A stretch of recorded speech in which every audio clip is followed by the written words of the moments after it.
I just wanna ride my bike, yeah. I'm just sick of always watching the news. I just wanna go outside, yeah. Spend a weekend way up top with a view. Hey everybody, it's been a while. I took another break, but we're back at it again. So we have a really interesting guest on the show today. We have Barney Lund, who's the founder of Con Kitchen, who makes some really great knives. So just some backstory of where I first heard Con Kitchen. It was actually through watching Kenji Lopez Alt's cooking YouTube channel. So yeah, Kenji was just saying some really nice things about the knife, and it seems like he truly believes in the product. It's really refreshing seeing like a big name actually stick behind like the product and like the quality behind it. So yeah, Con Kitchen Knives is actual product that real cooks actually enjoy using. So overall, just a really fun interview. We just talked about the Kenji cooking videos. We watched all of them. Some other topics. Obviously, we talked about food, cooking, the importance of good gear and how it can change an experience, turning a chore into a task we actually look forward to. How a good knife can spark interest in cooking more because prepping the food is just more enjoyable and it's just easier with good gear or a good knife. We also talk about some of the technology in the knives, how they differ from the competitors, the entrepreneurial journey starting Con Kitchen, traveling, mentorship, good relations with suppliers, building and starting something and just iterating and improving it, the importance of support groups, mindset, and other passions like music and him starting to play the cello at 2 years old. So I just thought that was really cool. We touch on a bunch more of the topics out there. So yeah, definitely recommend you staying and listening to the whole thing. Overall, I really enjoyed this interview, and I hope you enjoy it as well. Thanks again to Barney. So please check out conkitchen.com and pick up a knife. I really like the Santoku. Again, all of the links are in the show notes below. Thanks again, and hope you enjoy. I'm from Utah. I grew up in Bountiful, Utah, and then I'm just down here in Orem, which is like an hour away from where I grew up. And I've got a wife and 6 kids, and one on the way. So we're expecting number 7 just before Thanksgiving. Oh, nice! Congratulations. And thank you. Went to BYU here in Provo, which is right nearby where I live now, and went back there and did an MBA as well. Nice. In marketing and entrepreneurship. And so I've always kind of wanted to be entrepreneur, at least an entrepreneur. Like I didn't know if I wanted to start my own thing or if I just wanted to be kind of like always generating ideas and stuff inside some other company. So I had background in tech, and then I got into consumer goods as I started working more with like Amazon, e-commerce type stuff, some web technologies that I worked for a couple software companies, started a few software companies. And then when I got into the consumer goods stuff, I found how rewarding it is to get something in people's hands and that they love and stuff. So I started Con Kitchen actually with a business partner who he's the one that actually got me into high-end knives originally. He's a manufacturing engineer who specialized in steel, and so he already knew everything about Japanese steel way before I ever got into the high-end knives or even cooking for that matter. I cook a whole lot more now now that I own a knife company. You can ask my wife because it's so much more satisfying. But yeah, so he already knew what he liked and disliked about some of the brands that were out there. And as he introduced me into high-end knives, I got to know what the difference was. Before all this, I thought like for $100, you better get a whole set of knives or something. You know, I never would have thought to spend over $100 for a single knife. And then when I got to know what it means to have a sharp blade that stays sharp for a long time and gives that kind of pleasure as you're like preparing vegetables or cutting meats or whatever. Like I was like, oh, okay, this is why people spend sometimes a lot of money. Yeah. But so my business partner Dave and I started a Kickstarter just to see if the design that we came up with the steel that we preferred, would resonate with other people. And the Kickstarter went pretty well, and we got some tweets from Kenji Lopez Alt that helped out a lot, as he was one of the first people to review our knives and give me some feedback on it. And he's been invaluable for how the growth of the company's gone. Yeah, no, So that's why sorry to just keep going on, but yeah. Kenji's a good dude. He on and off the camera, he's a good guy, and he just likes to help people. And you can't like buy him, which is good because I can't afford to buy him. And he only recommends stuff that he knows he likes and that he will like, he can stand behind, type of thing. So anyway, with all the companies that I've started, the idea was to always do it the right way, even if it's the slow way. And I think that's why Kenji liked the company, was he's like, oh, even if the knives were like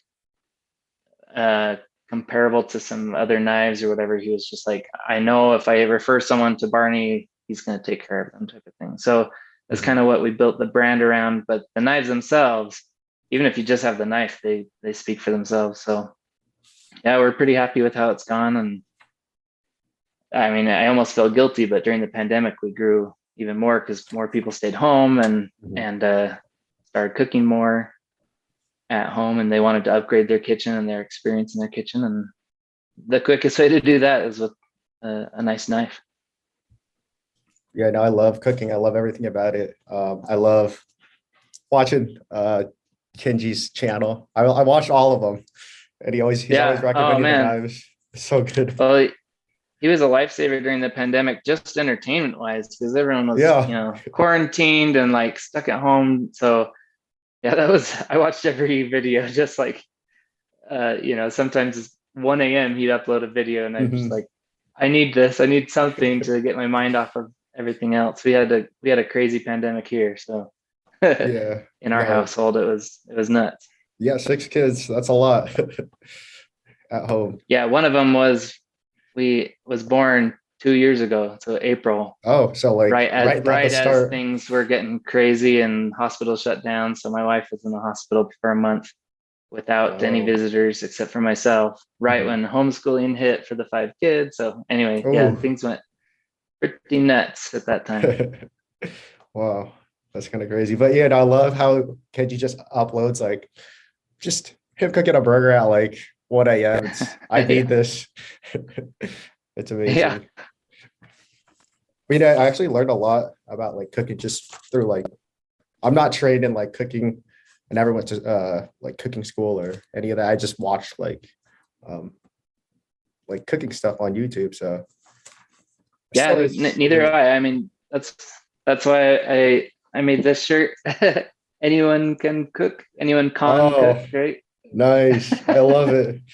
I love it. That's like the Ratatouille movie, right? Yeah. That's my spin on it. So I love it. It's exactly what you're saying, is like nowadays there's so many resources out there. You can just, I mean, there's a bunch of YouTubers that are really good, but Kenji for me has been the best when it comes to like, cook on your feet, like you've got this ingredient, okay, you can make this happen with it. And yeah, his techniques have been awesome.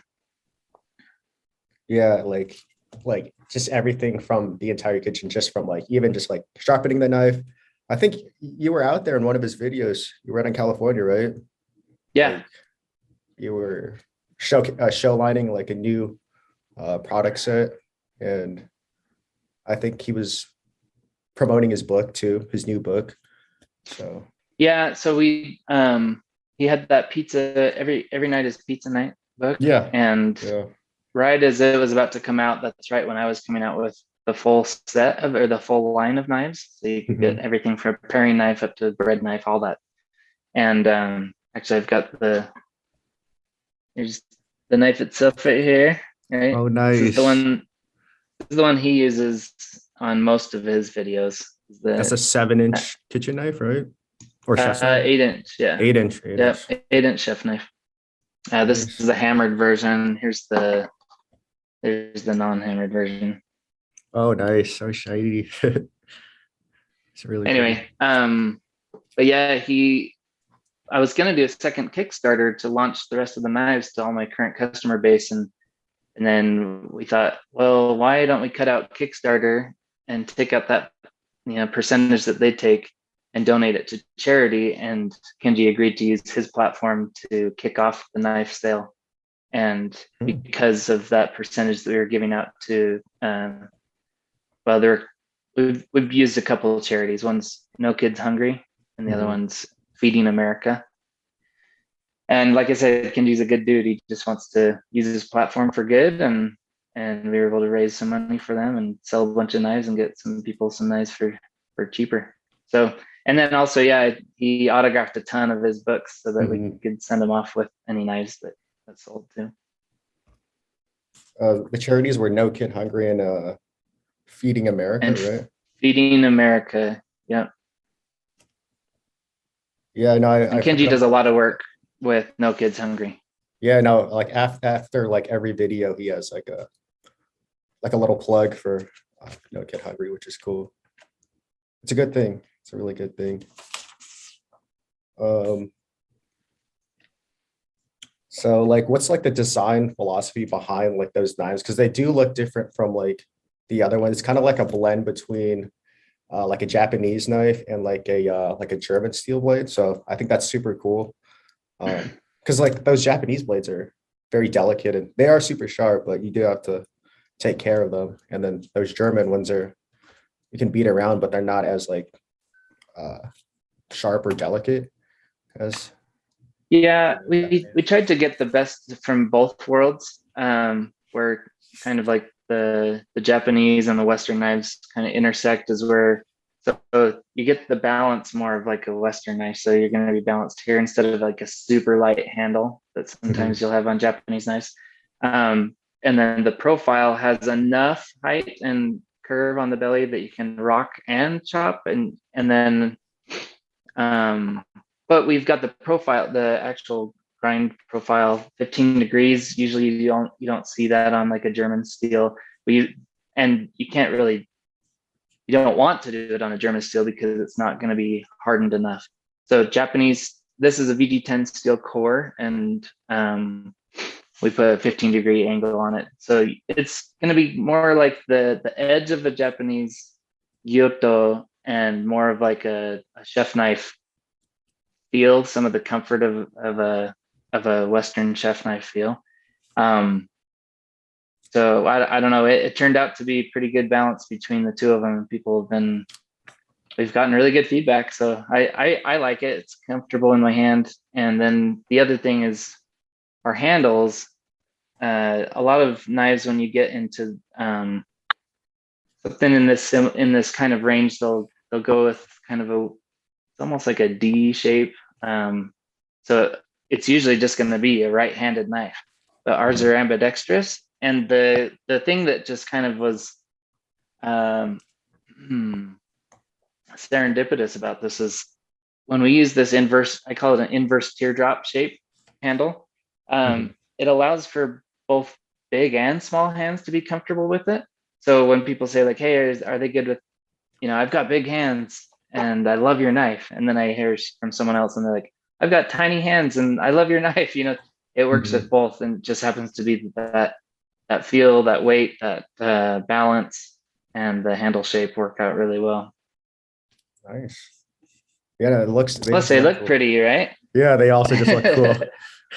Yeah, those are the layers. That's the Damascus cladding. So there's 33 layers on each side that are folded over that core steel.